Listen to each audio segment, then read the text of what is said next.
Zero draft, I gotta say. Same. I'm keen to see how Kaka does on his Nature's Prophet. I'm gonna give me some leeway. Give me one game to be able to feel out how Kaka is on one of his non-signature heroes. Okay. I think really the big question for me is just like, you mentioned 70 has been spamming this Earth Spirit, and he's also, regardless on kind of what meta it's been, he's always tried to pick it up and see if it's best suited in the mid lane. So it is still nonetheless a hero that is very, very snowball reliant. Like if you fall behind, if you do not get kills, you do have some difficulty to be able to scale like the Ember, for example. And I mean, we all know Samael is a incredibly gifted mid laner, one of the best there mechanically. So how is he going to be able to go up against the Ember? Can he be able to snowball? He's got a Grimstroke to enable him, but they need to get kills on Team Zero. They do indeed. Speaking of 70, he's joining the rest of his team for this smoke attempt, trying to catch someone off guard, but Monet, it feels like there might be something up. They haven't showed at all on the map, so the only logical place for them to be is down on this bottom side. As well, they'll see the bounty rune disappear, they'll start pinging it out, and they'll say, let's just stay away from this lane a little bit, maybe go on the bottom side of the tree line, or wait until the creep wave's there. I think one thing that we haven't really mentioned too much as well, I know we're kind of slowly going through the changes at each game we get to cast, but what do we make of the blood grenade change? Of course, this was an item that was incredibly strong. Some might even say busted with the previous patch. Do we like kind of the new change that we've seen with this? I do. I mean, it's a little cheaper, so it's easier to buy, but you can't just spam them out constantly. You know, a 3-second restock means that basically if you're not buying 2 to start the game with, I think you're making a big mistake, as we already see that Sprout start to come out. They're starting to put a little bit of this pressure onto XXS as well. Really want to make sure that you can punish him early if possible. This is going to be a really active lane on the top side for sure. And I mean, one of the things that when they made this Razor Alchemist switch for like a position 1 Razor, I was like, oh, how's this going to be able to make work? It's not like you're a natural Quelling Blade buyer, but you just have to have the Quelling Blade in this matchup whenever you're going up against a Nature's Prophet.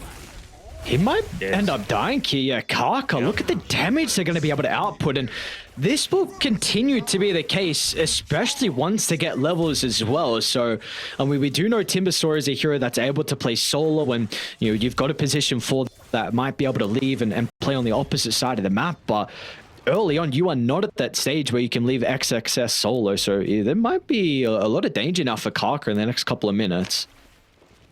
We just saw there is EZQ. He does have a Quelling Blade. Do they all have Quelling Blades on Team Zero? XXS, again, he's in a lot of danger. They've stolen plenty of damage, and CTY can chase him down and find the 2nd kill for Team Zero. It's a really strong lane, and I mean, that's the strength of hitting up onto this level 2, right? Then you've even got the Acid Spray for a lot more of that damage looking to come through. Again, Timbersaw doesn't have any points in the reactive armor just yet. Looking to try and spam out that Sprout as much as possible, but this is the exact start that they were hoping for.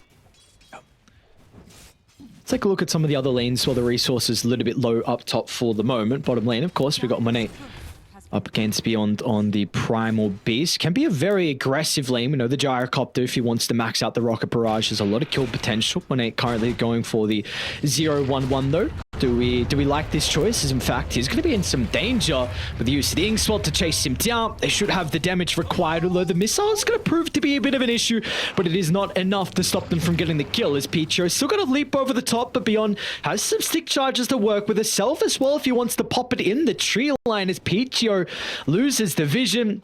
And now he might be succumbed to his own death as well. Ice has another round of spells up in a couple of seconds. Won't even need the Inkswell by the looks of it, but the Stroke of Fate, along with Biel's round of spells, secures another kill for Team Zero. What a start for them. Even gets fed another healing salve, just half strength, but doesn't really matter all that much. And Ice able to secure that healing Lotus for himself too. I mean, this is the start we were expecting, and this is why you and I were like, oh, this Team Zero draft feels pretty good. You know, really strong lanes into potential for that late game. One lane that we haven't really been talking about so far is mid. Samael still doing a very fine job. You've got a right-click advantage over the Ember Spirit early on, but Ember, one of the best stat gain heroes in the entire game right now. So we'll see what he's able to do once he picks up that urn, but I'm really not expecting to see too many plays happen from him until then. Wonder how active the supports are going to be able to play around this mid lane as well, because we both know the Ember and the Earth Spirit really relying on being able to pick up those power runes to be able to make plays across the map. But with all the aggression we're seeing in the side lanes, it might make it difficult for the supports to help protect the runes. Might come down to luck a little bit for those 6 minutes. I mean, Bottom lane beyond. They're going to go in once again with the Inkswell. Another level up in the trample. The damage should be enough.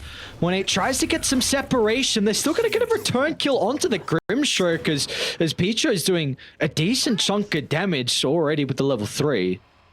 Yeah, a little surprised they didn't get off that last Inkswell, and they also had 3 charges in the magic stick as well that they could have used. Look at that flak cannon range as well. They ended up cancelling half of Beyond's salve, so he's in a little bit of a riskier spot to be able to come forward here. Of course, he does need his Grimstroke as a bit of a steroid to be able to play with, but as soon as they see Ice TP mid to refill 70's bottle, they know that they can be playing a little bit more aggressively and confidently. Bounty.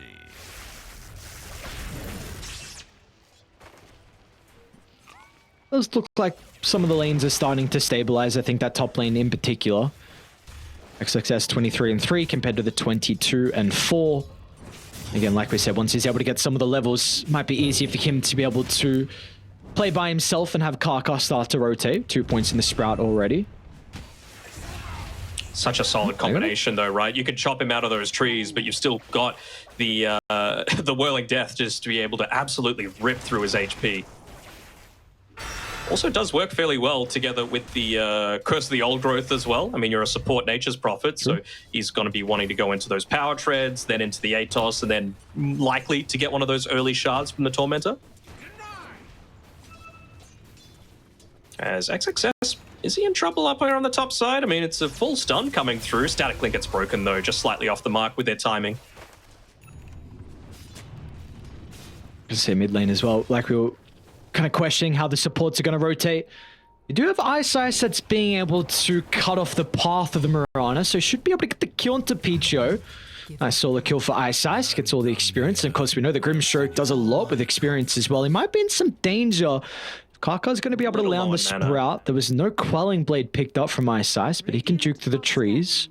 He's the only one that doesn't have it right now. Everyone else on the team, even the support Alchemist, has it. I mean, you're a support Alch, but a lot of people would say you're griefing, but he's going to be able to transition if he does want to stand right-clicking a little bit further. Of course, even from killing things like a Sentry Ward, he gets that bonus Grievel's Greed gold value.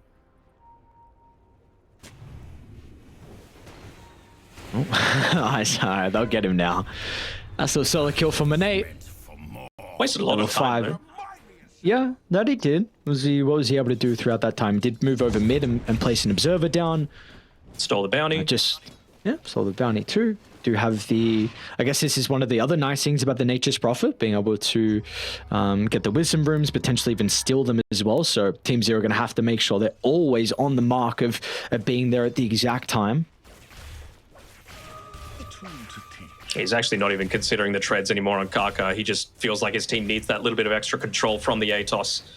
So Staff of Wizardry going to give him a nice damage boost, but you really just got to get that control there, enable. Honestly, all 3 of their heroes just benefit so much. Even, honestly, the Mirana as well, right? You obviously want to have the Ember Spirit to be able to make plays around with the Sleight of Fist Searing Chains, but I mean, just having an Atos to be able to land those Sacred Arrows reliably feels like a really useful tool as well. Karka. Yeah, going to be surrounded with 3 heroes. The 70 should be able to get involved now for the first time of this game. And like we said, it's going to be really important for him to be able to get kills across the map. It's going to get him closer towards that Spirit Vessel, needing just under 500 gold to complete the recipe. We'll see if we get the Power Rune as well. Once again, Samel is going to be lucky, so has that Invis now to work with. Phase Boots completed as well, so might even see him along with Picho look to try and get active across the map. Yeah, possibly. I mean, it's just the 1 point in the Sleight of Fist, though, right? You're not really going to be chipping people down all that much. You really need to commit quite heavily. And it makes it difficult when you're going up against all of these tanky heroes, right? Like, do you really want to get in on top of a Razor? Probably not. He's got 2 Lotuses to be able to play with, so I feel like it might be a bit more of a passive game for Samael as XXS. It's getting a bit of a dive happening on him.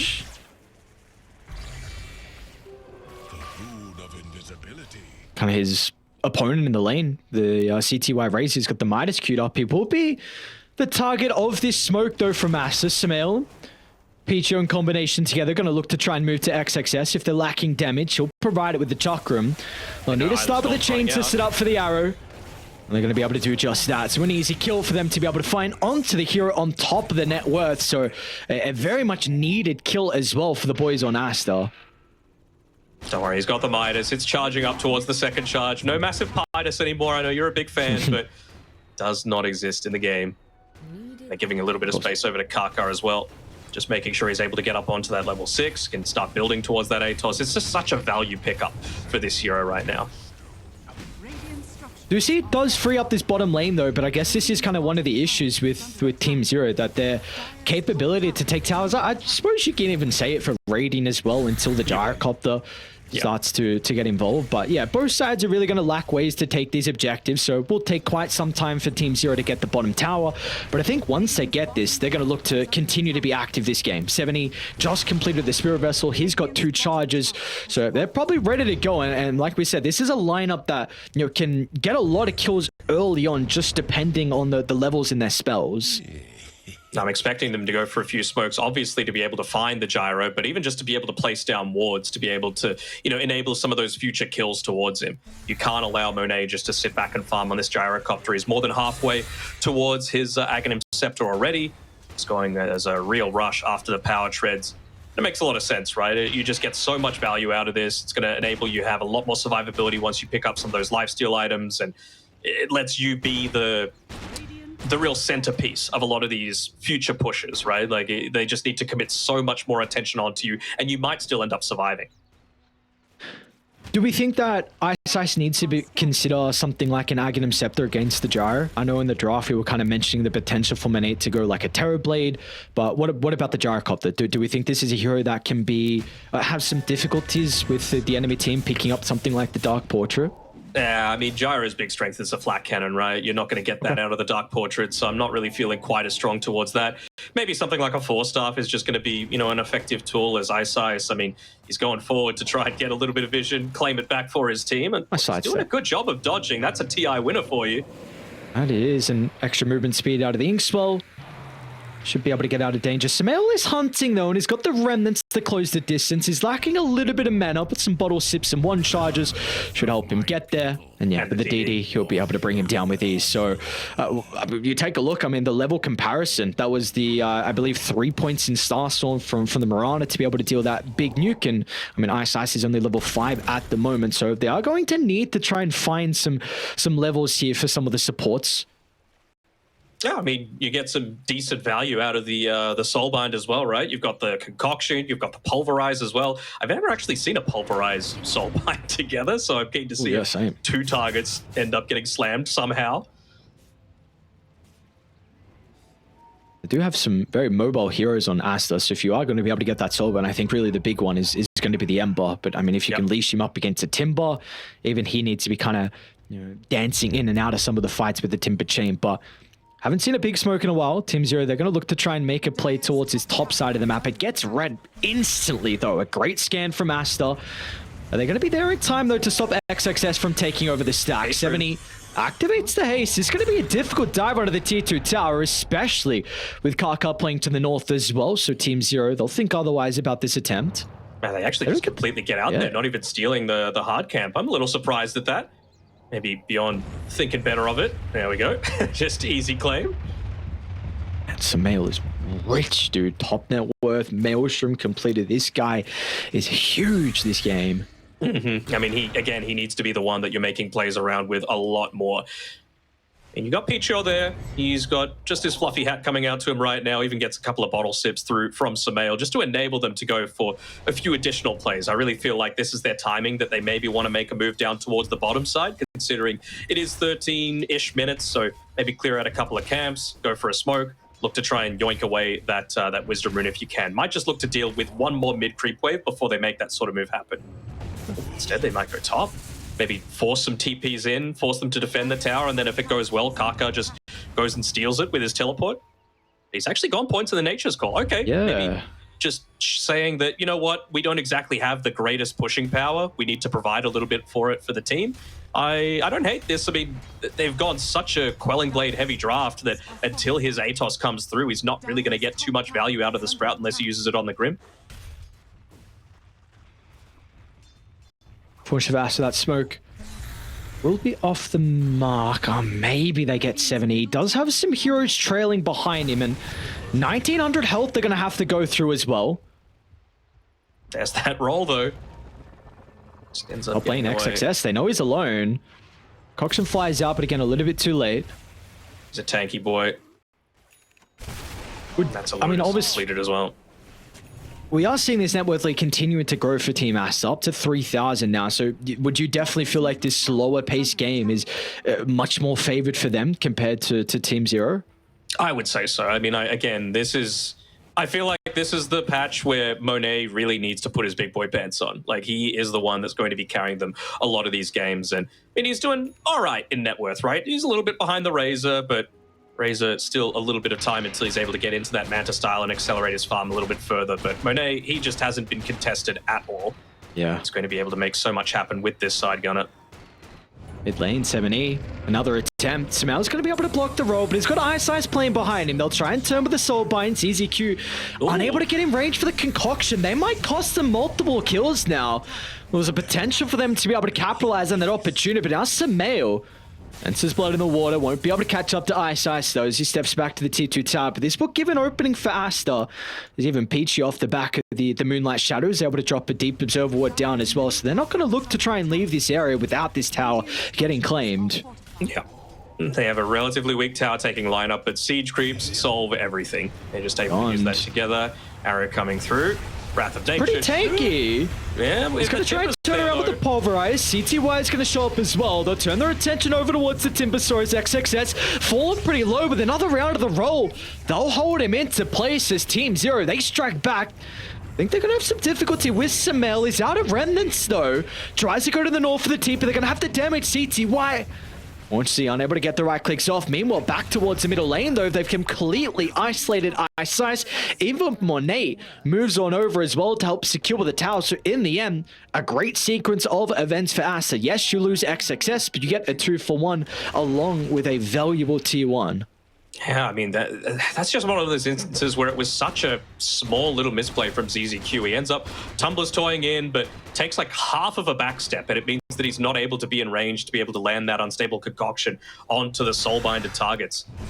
Look at XXS, he's feeling super confident just to be able to dive on in. He's got the Lotus Orb to be able to play with, doesn't pop it in time.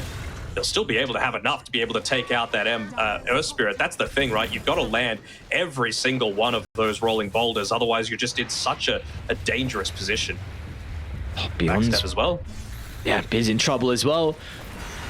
Another death and onto a core as well. Beyond, along with 7E really starting to fall behind in regards to the net worth graph, and it's just going to be up to CTY. It looks like this man top of the net worth, this Midas, along with the Manta, but you're continuing to lose some objectives. This time it's going to be a T2 tower.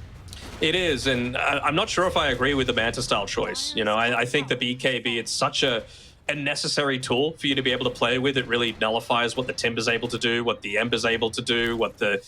Honestly, both supports don't deal that much right-click damage. It's really only the Gyro that you're having to be concerned about at this stage. And I feel like when you're playing this Primal Beast, Grimstroke, Earth Spirit combination, you need to be able to find pickoffs and go for kills. You can't do that if you don't have towers to play with. And look how much value they're getting out of this Observer Ward. They're still going to try and fight. It's a pretty good roll in from 7E with the double silence as well. They've been able to turn towards Samel, but the chain control that's lacking here from Team Zero. Going to be forced to just put all their attention over to Kaka.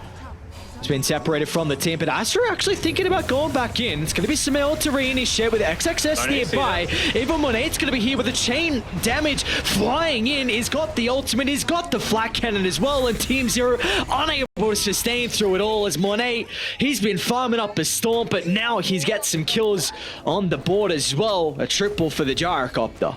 I mean, you just see Samel with the laugh voice line. Most of the time, the man would not be happy you know, giving up his life for the cause, but we just see with a fight recap, right? Gyro showing up for literally about 5 seconds, able to deal the most damage combined for his entire team. Like you mentioned, that Observer Ward just giving them so much vision to be able to play around with. Like this ward that was placed down by ZZQ though, right? Not right on top of the cliff, but still giving good vision of the river, especially during the nighttime. It becomes a little bit harder to be able to scout it out.